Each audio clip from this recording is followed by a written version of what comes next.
Welcome to Undivided on this Monday. Thank you for being here. Thank you for your commitment to giving common sense a comeback. I'm Brandi Kruse. Coming up on the show today, we are going to start a week-long crusade to avoid an egregious plea deal in the murder case of 25-year-old Wendi Traynor, who was shot and killed by an estranged boyfriend in her apartment in Milton in 2017. You would not believe the plea deal they're about to give the guy who took her life. So we're going to dive into that. Also, we know that overdoses in King County across Washington state are increasing at record levels. Meanwhile, today, a new state law goes into effect that will allow cities who have taken the step to put a similar law on their books to actually enforce drug crimes. Seattle is not among them. We'll discuss that.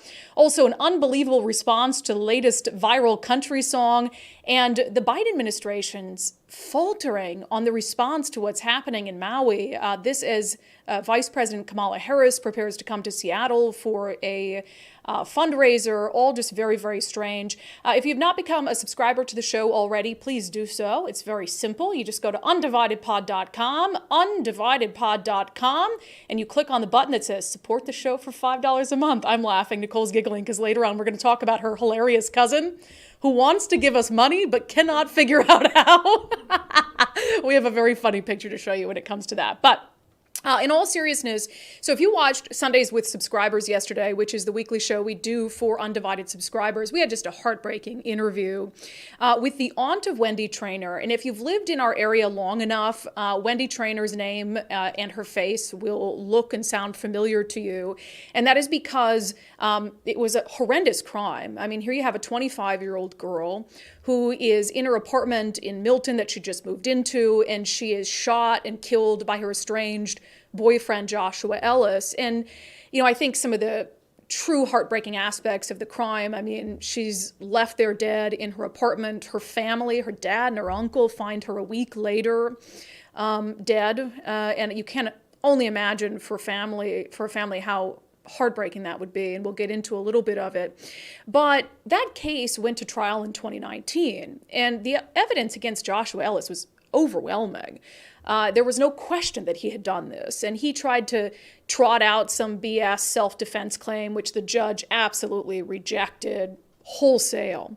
So anyway, Joshua Ellis, he ends up getting convicted, sentenced to more than 23 years, and which I think is not enough, but that was what they were able to do given the crime he was charged with. And then, and you might not know this if you didn't follow the case through the process, he ends up appealing his conviction because of something that happened during jury selection in his initial trial. So during jury selection, this is the article from the Seattle Times. During jury selection, the prosecutor was accused of using a racist stereotype, essentially. So during jury selection, there was this exercise on implicit bias, and the prosecutor had mentioned the People versus O.J. Simpson. And Ellis's defense team ended up appealing on that basis, saying that it unduly prejudiced the jury, and a Washington state appellate court ended up overturning the conviction and ordering a new trial of Joshua Ellis. And so it seems to me that as prosecutors looked at that, and they said, okay, the only issue with this case was something that happened in jury selection. The facts of the case are overwhelmingly solid. So let's take this guy to trial again. Let's get a conviction again. There's nothing stopping us from doing that. But instead, Pierce County prosecutors, it turns out, have, I mean, I don't think that it's in stone yet, but they are entertaining a sweetheart plea deal for Joshua Ellis that, if it's accepted, could see Joshua Ellis out of prison by 2025. I want you to consider that for a second. The crime happened in 2017. The idea of someone who murdered his estranged girlfriend in cold blood, the idea of him being able to get out of prison and see the light of day by 2025 is insane. And this plea deal, by any common sense standard, is ridiculous. So Wendi Traynor's family, I mean, they now have hired someone to help them with PR, to get the media to pay attention to this case before the plea deal is potentially accepted this Friday. So on Sundays with Subscribers yesterday, we had on Sherry Jones, who is the aunt of Wendi Traynor. And she talked to us about this continuing heartbreak for the family, and also about their devastation at the concept of Joshua Ellis getting out of prison in just a few years. She was a beautiful girl, just beautiful, friendly, loving, caring, hardworking, just such a loss, such a devastation. She'll never have children, never be able to get married. I mean, her mom is just, her mom, her dad, her brother, but mainly her mom because it's my sister. Yeah. I just see how devastated she is.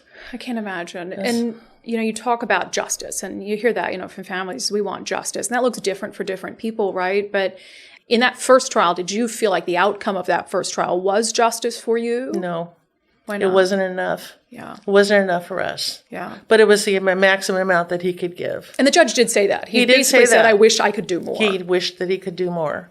For us, no. I mean, she doesn't have a life. Yeah. Every Christmas we have, every holiday we have, it's like there's an empty hole. He still has his children. Not that he ever visited his children, but he still has children. We don't have that for Wendy.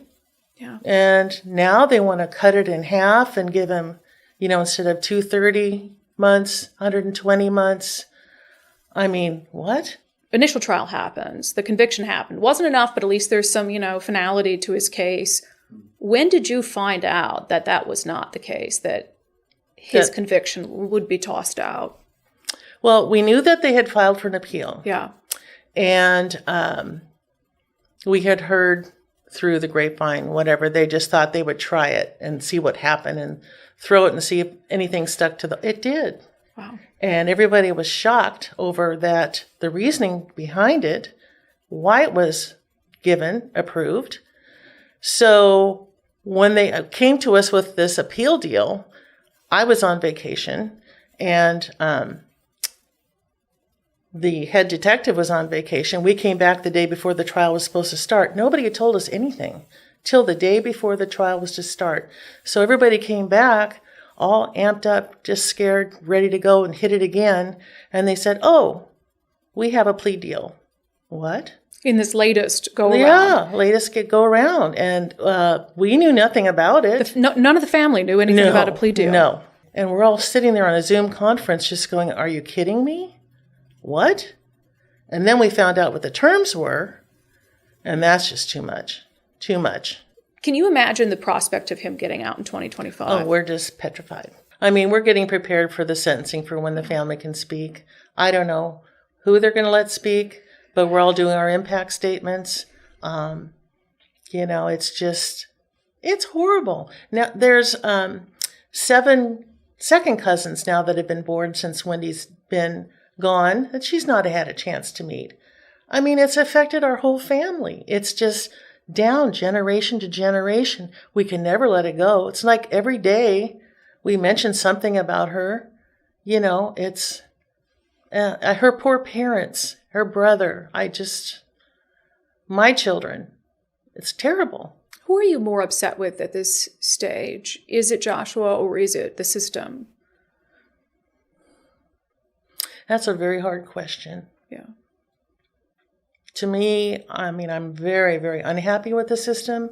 I've been in the legal field since 1977, and I've been retired for a while, but I've seen a huge shift, and I'm not happy with it. Yeah. Doesn't seem like justice. No, it's not justice. Yeah, you can go to undividedpod.com to watch that entire interview with Sherry Jones, again, the aunt of Wendy Traynor. We appreciate her. I can't imagine that's very easy for them. I mean, think about what that family has been through.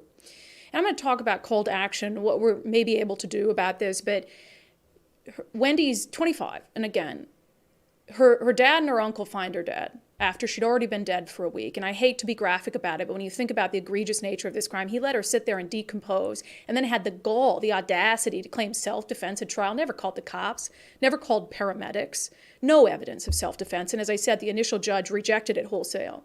And then you have this family who, gosh, he only got 23 years in the initial trial for killing Wendy Traynor in cold blood, traveling across the country to murder her. So, they're not happy with the outcome of that, but at least it's something. And then they find out because of some technicality or, concern over racial bias that the conviction's thrown out. So they're preparing themselves, steeling themselves to go through the entire trial process again, which I can't imagine is easy for a family. And then they find out, and they're not even told, that there is a sweetheart plea deal that would cut the original crime, the sentence, in half and drop the related gun charge in a state like Washington, where we care so much about gun violence. Somebody who kills someone with a gun, you're going to drop the gun charge? So what this family, what Wendy Traynor's family has been through is egregious enough. And as I said, there was supposed to be a hearing on this case last week. The judge recused himself because he had worked with the prosecutor on the case before. I don't know if that's just because he doesn't want to touch the political nature of this with a 10-foot pole, doesn't want his name on it. So anyway, we're expecting this Friday for there to be a hearing in this case in regard to this potential sweetheart plea deal. And we're going to every freaking day on the show this week talk about this case because it has to, if this is allowed to happen, and this is what the family knew, if they allowed this to just go through, they didn't raise hell, they didn't reach out to media outlets, they didn't get Ann Bremner, who's an attorney in the Seattle area, on board to help them get attention to this case. They knew it was just going to happen, behind closed doors, not in the light of day, and they refused to allow it. And I don't blame them. But there's a broader issue here that I think fits within the theme of this show and what we talk about, just the unreasonable nature of what's happening. Now, I'm of two minds about this. Either this is all about race, and you've got a black guy, white girl, the initial case is overturned because of jury selection, some reference to O.J. Simpson, and now, Pierce County prosecutors are like, oh, we don't want to deal with the racial undertones of this, so we're just going to give him a sweetheart deal and let him walk out of prison by 2025. But there's this other element of the failure of the justice system to prioritize victims and to prioritize true justice for the sake of either expediency or convenience. To say, rather than, going through a whole trial process, let's just, get this one out, offer him a plea deal, as they do in so many cases. But when you talk to the family of Wendy Traynor, I don't think they care if it's convenient, if it's quicker, if they can get past this, move past this, because a plea deal will help them avoid a trial. They don't want that. They don't want that. What's happening is not justice on any level. And, when you talk about plea deals, back when I used to cover crime and justice full time before I dove into politics, that used to be my beat. Plea deals aren't uncommon. But typically you'd see them trotted out in a horrifying case like this if the prosecution feared that there was a weakness to their case if they brought it to trial. If the prosecution feared that if we don't offer this person a plea, then they might be acquitted at trial and walk free, so at least it's something. And I can understand that. I can understand a plea deal done for the sake of trying to make sure that violent criminals have some accountability for their actions. But when you look at the facts of this case, there is nothing stopping Pierce County prosecutors from trying and convicting Joshua Ellis on the facts and the merits of the case. There are no weaknesses in their case. There are no weaknesses in their case.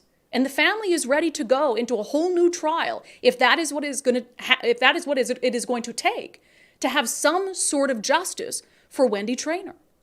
And so I would appeal to the Pierce County Prosecutor's Office not to give this man a plea deal for the sake of convenience, not to give this man a plea deal for the sake of political correctness, for the sake of expediency.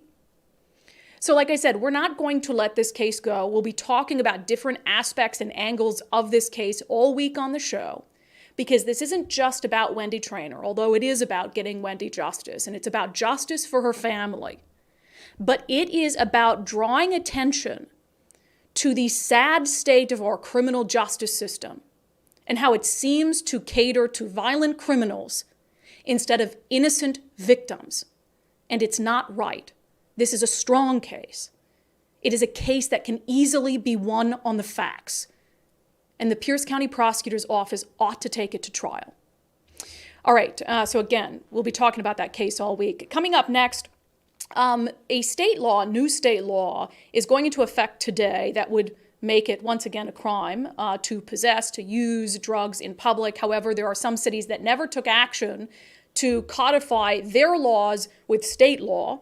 And so they're going to have trouble more trouble than they're already having when it comes to making sure that people aren't doing drugs out on the open on their streets. So we'll talk about that. But first, we've been talking about our friend Wes Jones, a wonderful real estate agent in our area. He and his team at Wes Jones and Associates, they have so many unique programs that you can take advantage of that you're not going to find anywhere else. One of them is the Listing Boost Concierge Service. Wes Jones joined us to talk about what it does. So we're going to come in, number one, and we're going to inspect a home, do a pre-inspection. We're going to find out all those little hidden bugs that, a buyer may be concerned with. And if a seller wants to do some cosmetic updates, whether it's flooring, whether it's lighting, countertops, even a kitchen, we're going to help guide them through that. So the Listing Boost Concierge Service, what we can do is we can project manage those rehab projects. We have a list of contractors and preferred vendors that we like to work with and have a ton of experience with, and we'll take that off a seller's hands. We'll go ahead and run that project for them, and we even have some options where they can pay at closing out of their net proceeds. Yeah, really cool, and also just takes a ton of stress out of that process if you want to sell your home, but it needs some work. So check out sellwithwes.com, sellwithwes.com, a better way to sell your home. All right, the following segment is brought to you in partnership with our friends over at Future 42. Turn your frustration into action at future42.org. We've been talking a lot about the drug crisis, and we know that the numbers show that Washington State has the fastest growing rate of fentanyl overdoses of any state in the nation. And this is truly ground zero for the fentanyl crisis. And, we can talk about the data. We can talk about the numbers. We went today to look at the latest numbers when it comes to drug and alcohol poisoning deaths, although a very, very small number of them are from alcohol. The vast majority are from drugs like fentanyl. And in 2022, it soared to this is just in King County, 1,001 overdose deaths. And in 2023, we're already at 818, and it's August. So we are going to, unfortunately, blow the numbers from 2022 out of the water, and that's not a good thing. But, I don't need to see the numbers. I don't need to see the numbers and the data to tell me what's going on, because we see it every single day on the streets. I mean, you go to downtown Seattle, 3rd Avenue, 4th Avenue, you see the open-air drug use. Chances are you've probably seen someone experiencing a drug overdose. I have seen multiple people who look dead on the streets and who are sometimes able to be revived, sometimes not. I mean, again, you just go down there and you look at what's happening and you know that overdoses are at record numbers. I don't need to see the numbers from the King County Department of Public Health. But today is an important day. Today is a day where we could, as a state, try to crawl out of this, but there are some cities that are so ideologically driven that today won't make a bit of a difference for them. But you remember the whole debate that happened this past legislative session over the Blake decision. So what the Blake decision did is it nullified our state's felony drug possession statute. So for a period of time, they had to vacate old drug possession convictions. And then we basically didn't have a law on the books that allowed for cities and counties to prosecute people and bring cases involving drug possession and open-air drug use. And so what happened is, thank God, it took a special session, which was ridiculous, but state lawmakers agreed to reinstate a crime for drug possession, although they dropped it from a felony to a gross misdemeanor. So that did a couple things. It put a new law on the books, which is good. So at least you have some tool, some tactic to be able to, in my opinion, help people recover. I do think jail and brief stays of incarceration can be what somebody needs to turn their lives around when they're in the depths of addiction.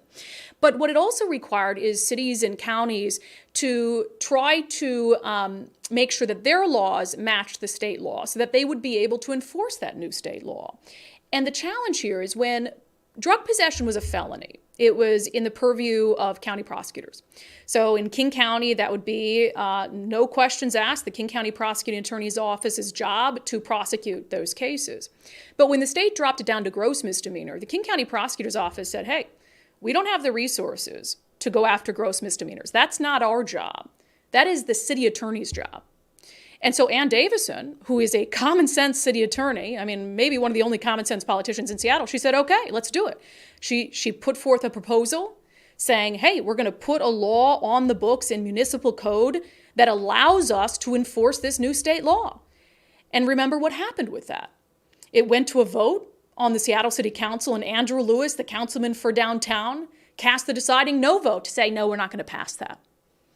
And Mayor Bruce Harrell has since come out and trotted out his own idea. But today, the city of Seattle still does not have a law on the books that will allow them to prosecute drug offenses, even though the new state law goes into effect today.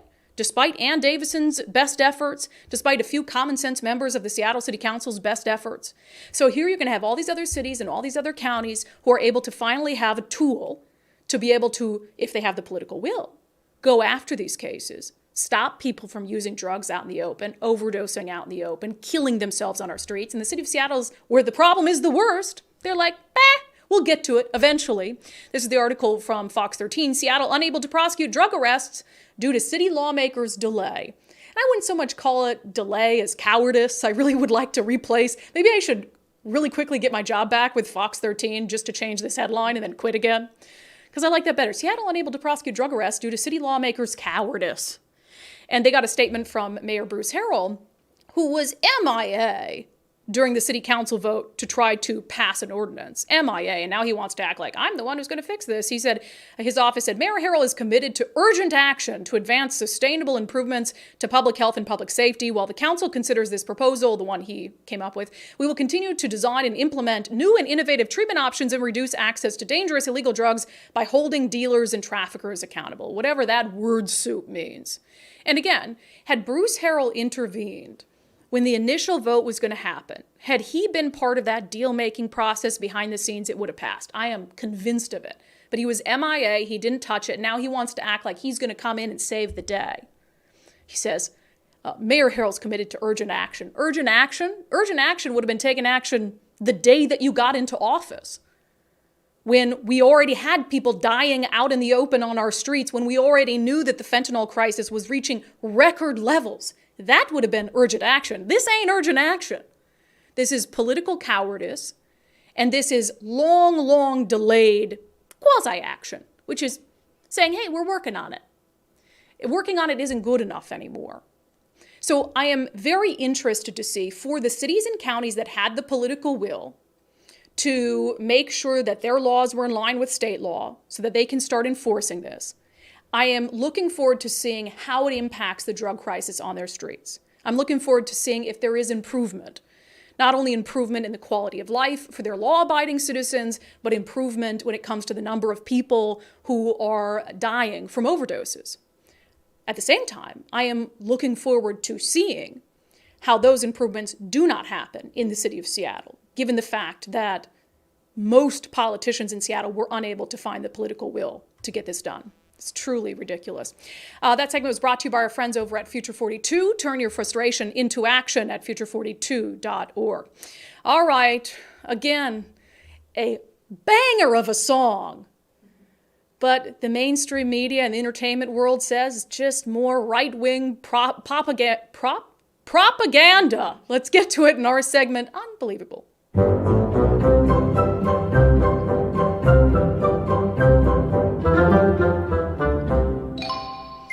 So there is an unsigned artist, probably you've never heard of him before this, I imagine, Oliver Anthony, who came out with a song, and it's been all over social media. I saw it like a million times on Instagram over the weekend and on Twitter. The headline is Rich Men North of Richmond, which I think is very, very creative. He's, of course, talking about our fabulous members of Congress, politicians in D.C. But he puts out this song, goes viral. I saw like Joe Rogan sharing it, etc. The headline from Rolling Stone, however, right-wing influencers just found their favorite new country song. Because, of course, you can't have a country song that even dabbles in politics even a little bit without it being right-wing. So, Nicole, you have pulled out some lyrics from this song, which I'm glad you wrote them down because I've listened to the song and it's kind of hard to understand. Like, these lyrics didn't pop out to me. He's got like a deep South accent. He's got a deep accent. He does. I mean, he's a great singer. So I thought we'd just read some of them. Okay. These rich men north of Richmond, Lord knows they all just want to have total control. Want to know what you think, want to know what you do, and they don't think you know, but I know that you do. Because your dollar ain't S, and it's taxed to no end because of rich men north of Richmond. Okay, all that's true so far. True. I don't see any issues. What's right-wing about that? Our dollar is taxed to SH I wish politicians would look out for minors and not just minors on an island somewhere. Little Jeffrey Epstein reference.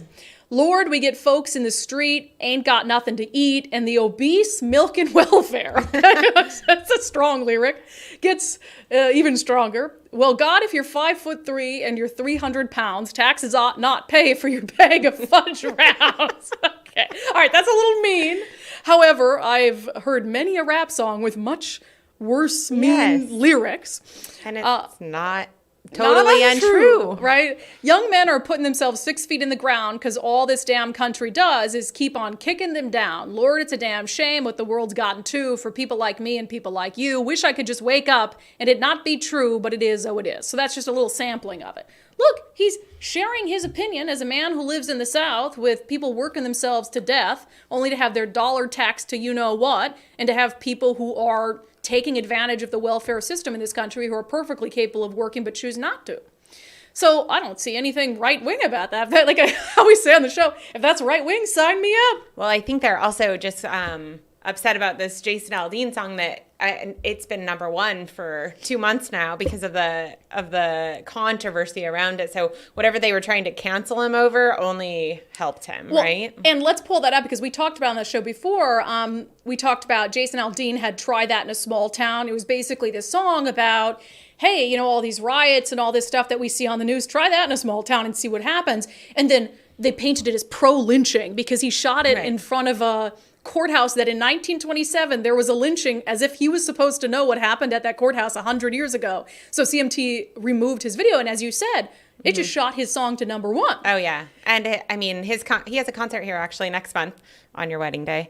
And So you're not going, thank you. So I'm not going, but I've only seen ticket sales go up. But I now have had 3 different people ask me if I'm going to that show in the last week, and I can't. Well, it's just, first of all, it's absurd to say, and we talked about this on Unbelievable a few weeks ago, that because he shot a video in front of a courthouse that 100 years ago someone was lynched at, that is a pro-lynching song, makes no reference to lynching, no imagery of lynching. Everything he says in the video is true. It's about justice, and that is another reason to be filming in front of a courthouse. But you're so right that they couldn't cancel him, so now they're like, hey, let's take this guy whose career is just getting off the ground, first hit he's ever had, Oliver Anthony, let's try to cancel him. Well, no, I think it's weird because this guy is literally an overnight success because he posts this video and it just went crazy. So I don't know. I mean, he definitely wasn't on his way to success yet. He wasn't there. No, but he just did it on his own. And now he's got people offering to, John Rich, I think, is offering to produce all of his music. And I mean, it did nothing but help him. So I don't know what the point of this is. But I think it shows how disconnected the media is because it wasn't just, so that was Rolling Stone, but even the Seattle Times did a reprint from the New York Daily News. The headline, newly released country song, Rich Men North of Richmond, from unknown artist instantly becomes a right-wing anthem. And in the article, they use a picture of Marjorie Taylor Greene. I know. It's like, not the dude who sang the song? Is it a right-wing anthem or is it American anthem? Or is it something you just don't like? I don't know. And again, I go back to like all the music, like not just rap, but like a variety of music, even pop, where it's like the lyrics are sometimes disgusting. Terrible. And pro-violence and pro-gang and pro-shooting and all. I mean, I'm just thinking back to all like the 50 Cent lyrics, which don't get me wrong, like I love some 50 Cent back in my high school days, but I knew what that was. Like that was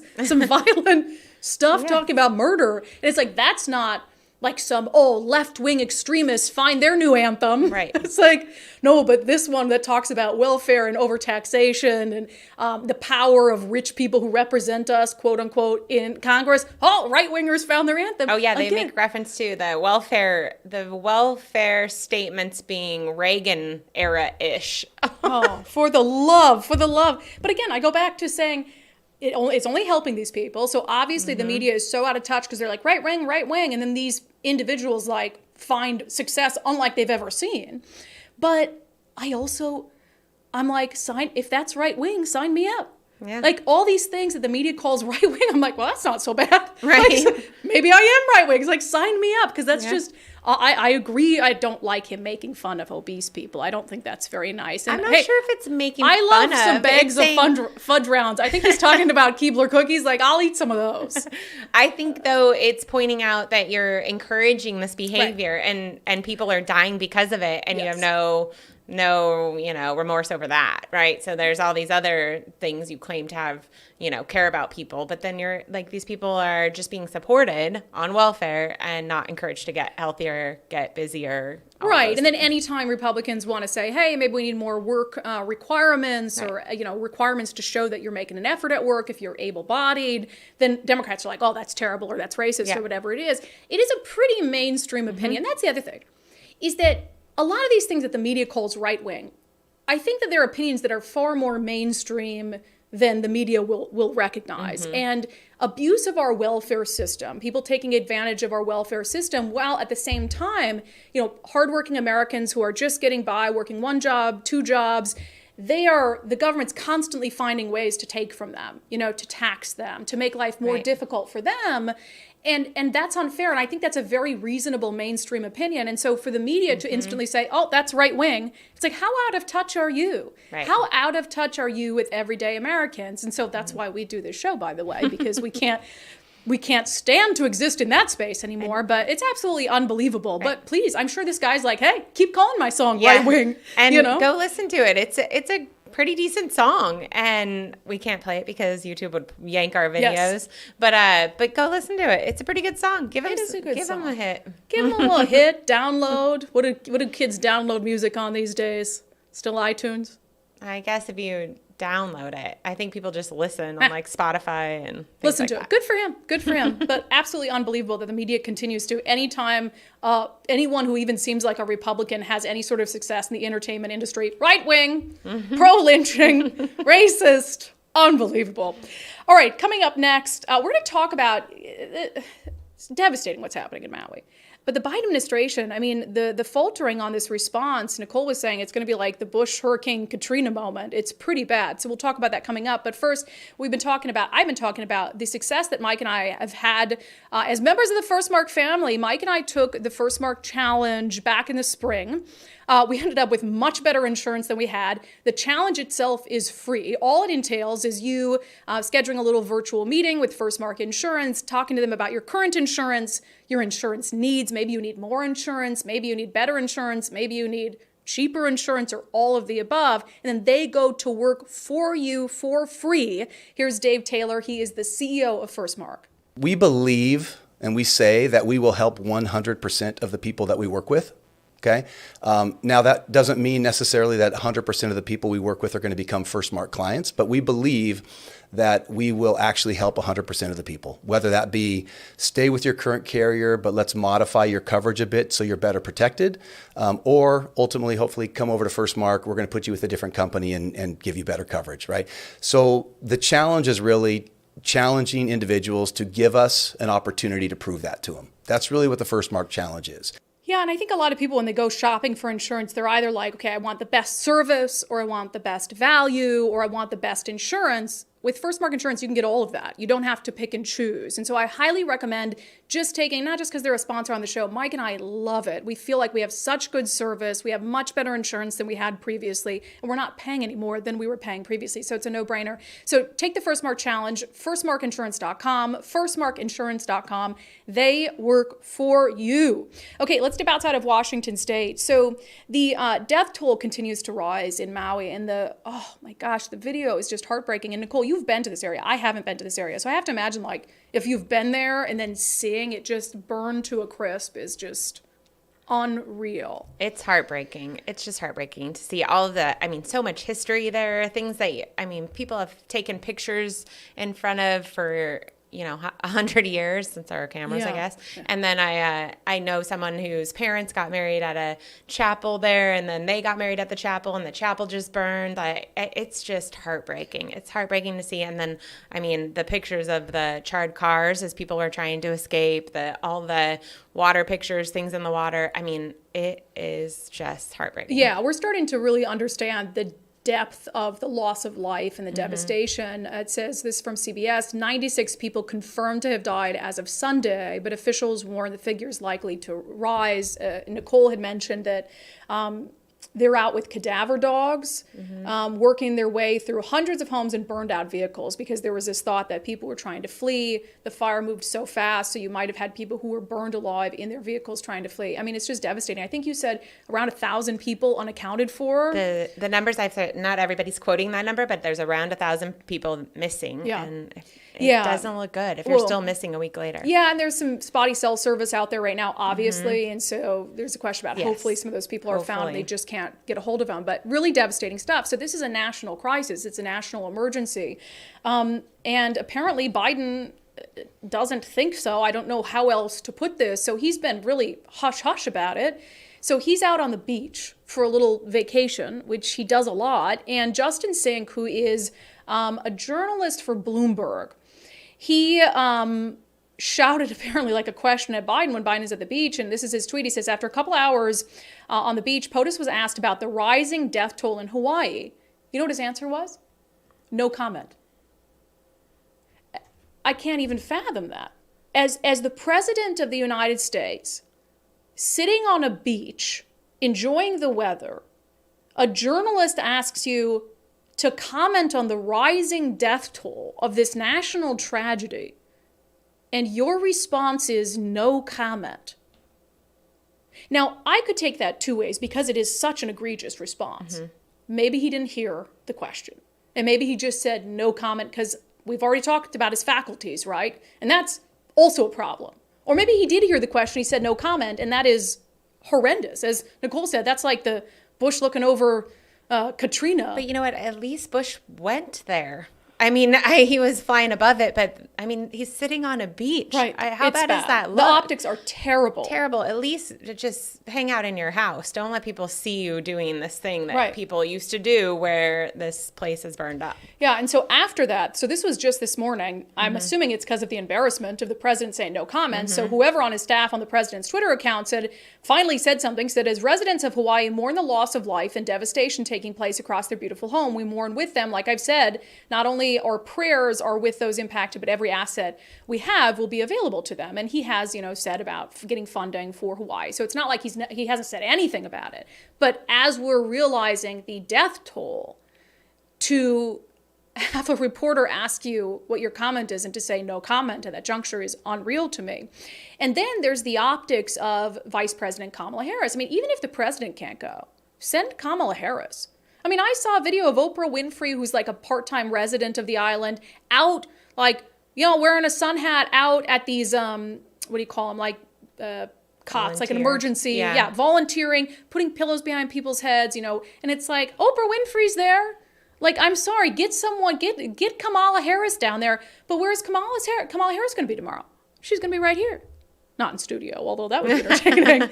She's going to be in Seattle. This from the Seattle Times. Vice President Kamala Harris to visit Seattle for a speech and a fundraiser. We have no indication at this point that that's going to be canceled. We haven't heard that. I mean, that certainly could happen. But I don't think it's too much to ask when there's a national emergency of this magnitude for the vice president to go there instead of coming here to get money from big tech bigwigs. Apparently it's a fundraiser co-hosted by Microsoft President Brad Smith. If you want to do a fundraiser and she's going to come here, then fundraise for the people of Hawaii. Like, don't fundraise for some political campaign. So it's just, I mean, there's bad optics, but I think this is a step beyond that. This is just dereliction of duty at this point. So you can give these people money, but also being present matters, right? Absolutely. And I hate to always say this, but can you imagine if she was on the other foot and this was Trump going through something this significant? I mean, saying no comment? At no comments point, it had already been confirmed it's the largest or the highest death toll by a wildfire in American history or whatever. It is? Yes. Oh, I had not seen that. Okay. They had said it just surpassed like the last numbers, whatever that was. But so it's growing, and it's quite clear. He knows that number's going up significantly. Right.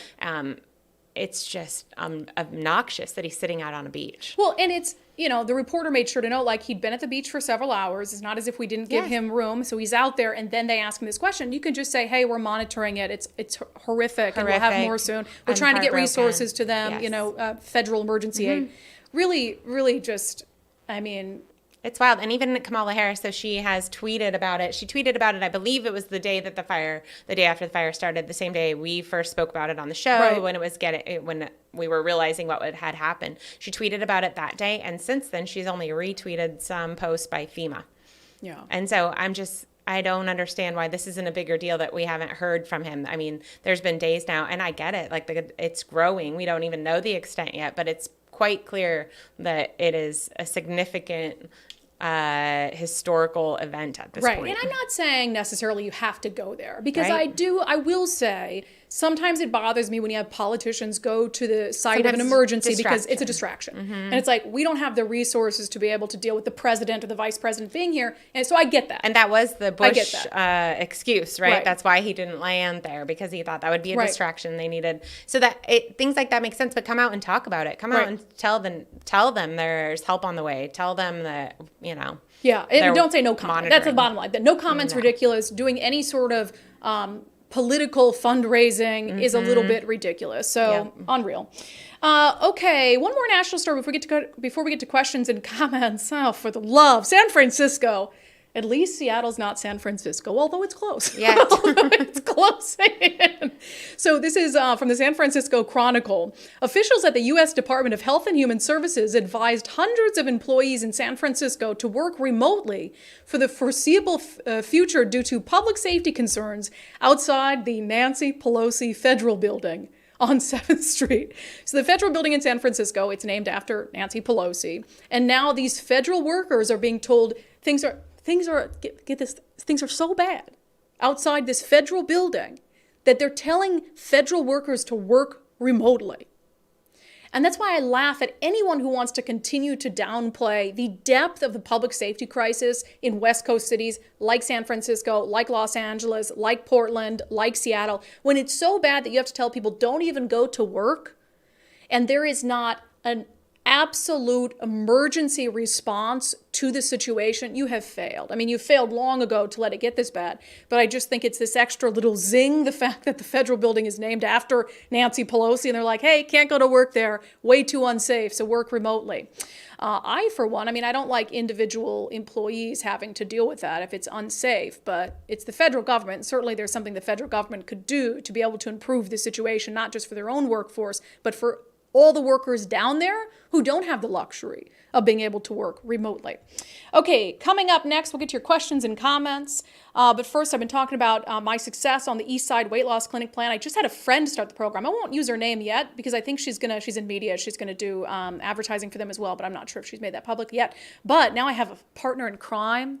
We're just going through it together. It's great.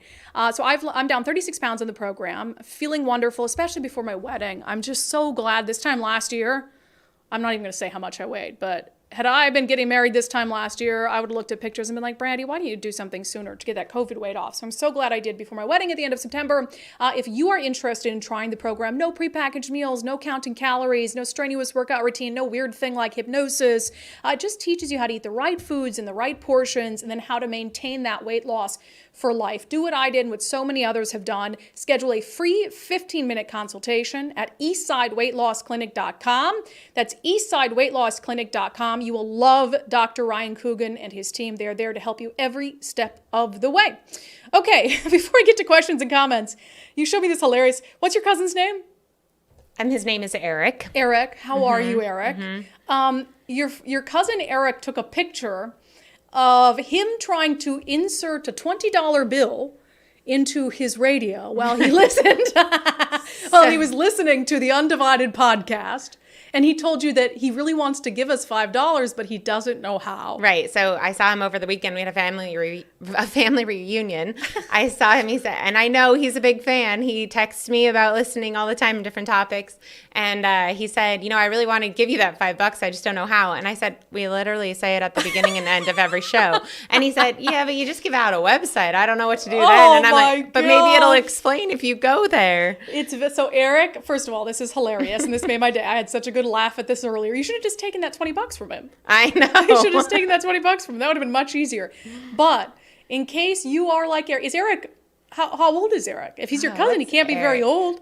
He's my dad's first cousin, but I believe he's younger. So probably in the late 50s. You got no excuse, buddy. You got no excuse. So if you are like Eric and you're technologically challenged, we make it really easy to support the show if you'd like to do that. You just go to undividedpod.com, undividedpod.com, and the first little button will say, support the show for $5. Right. And then you just click on it. And you click on it, and it's going to explain what you have to do next. Yeah, you get some options. You can choose which. We have 2 sites that you can support us through. It's really just pick your poison. Most people pick Patreon. You just click on it.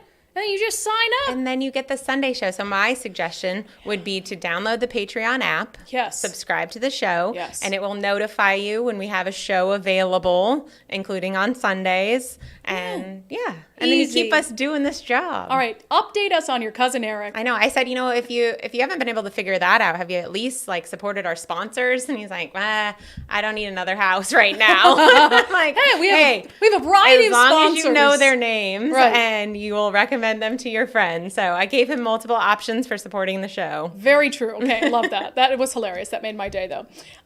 Okay, let's see. On Getting Serious, Wendy Traynor and the egregious plea deal that they're just racing towards, which is unreal to me. And I will also note, we've asked questions at the Pierce County Prosecutor's Office about this case. But they're kind of we can't comment on an ongoing deal or conversation. It's like, well, that's convenient because we have a lot of questions about what the family is telling us, how in stone this deal is, why you're not just going to trial. Just go to trial. You don't have to offer this guy a sweetheart plea deal. You got all the evidence you need against him. Go to trial. Anyway, Matthew says, do you think the plea deal is to appease the activists and or optics because of the racial bias that the appellate court ruled the prosecution engaged in during jury selection? I mean, that's quite possible. I asked you guys on the live stream, I said, do you believe the Ellis's potential plea deal has to do with race? 74% said yes, 12% said no, 14% said not sure. And I'm not sure either. And I will also say this, as someone who is beholden to the Constitution, I believe every American deserves a fair trial. And you know what? If you mentioned O.J. Simpson during jury selection, and it was again, part of an exercise about implicit bias. He wasn't saying that Joshua Ellis was like O.J. Simpson.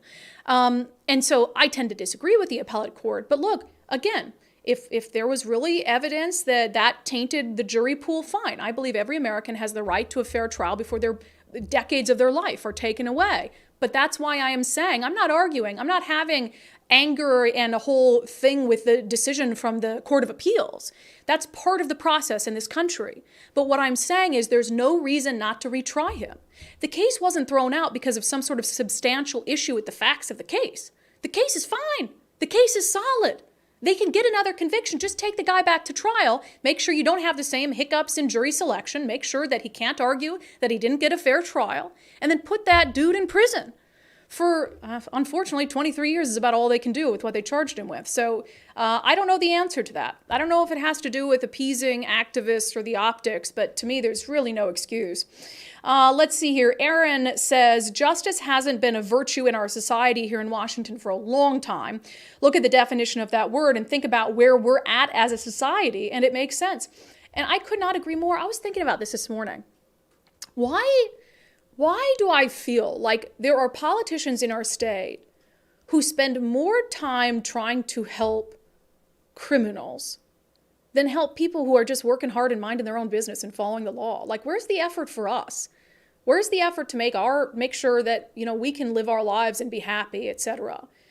And it's like you're passing all these laws that are making it more difficult to hold people accountable, more difficult to get justice for victims. It is such a strange mindset to me. Now, I'm more than happy with the government leaving me alone. I don't need the government to pass laws to make my life better. I can make my own life better.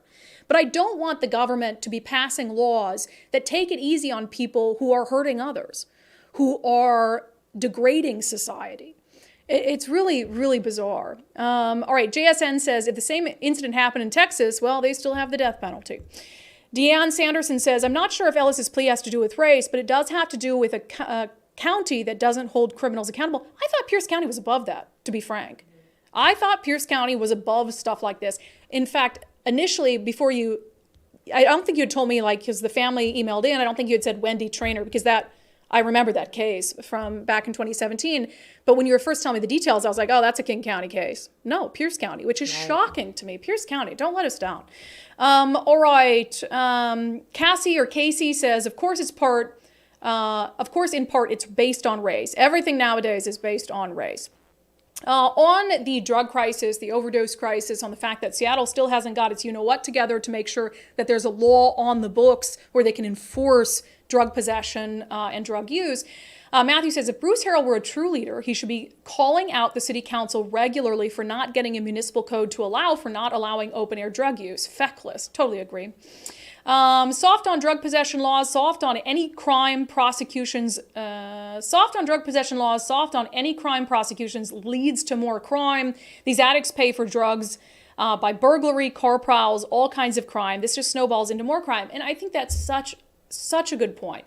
Because it's not like I'm like, oh, lock up all the drug users, the people who are, dying on our streets and suffering with what I believe is an illness, like put them in prison forever. No, but I do think that there has to be an intervention. And what I am more concerned with is the crime that's tied to habitual substance abuse. I mean, and I keep going back to, Nicole, you'll have to remind me, what was the famous case very recently of the attorney in the South who killed his family? It was this prosecutor, it was a long line of prosecutors. Somebody's going to tell me on the live stream. Oh, Murdoch. The Murdoch case. This guy was committing crimes, even though he was a millionaire, right, to fund a $50,000 a month cocaine habit. Right. So it doesn't matter how rich you are going to commit crimes to fund that drug habit, or you're going to steal or whatever it is. You know how many working class, upper middle class, upper class families that I've interviewed throughout the years whose children got hooked on drugs and would steal from them? You're funding it in some way, because if you're that deep in addiction, you don't have a full-time job. You can't keep a full-time job. Where are you getting the money? So that is such an important point, where this is not just about criminalizing substance abuse. It's about stopping the other impacts that it has on society and the rule of law. It is a no-brainer. Why is this controversial? Why is this political? That's been my concern the whole time. It doesn't make sense, and it makes you wonder what their true intentions are. Right, because it's and I know so many Democrats, by the way, who this isn't just about, to me, it's not a left or right issue. I say this all the time. It's reasonable versus unreasonable. It is common sense. And I don't grasp, like you said, the intention of progressives, other than to look like they're holier than thou. And I don't understand their intention when it comes to drug use, homelessness, letting people die and live in filth. It is so strange to me.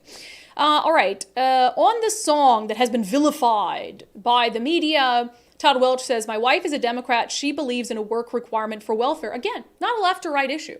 It is a reasonable versus unreasonable. Most reasonable people believe that you should have adequate work requirements. So an able-bodied person who isn't of retirement age does have to put in effort in order to benefit from taxpayer funds.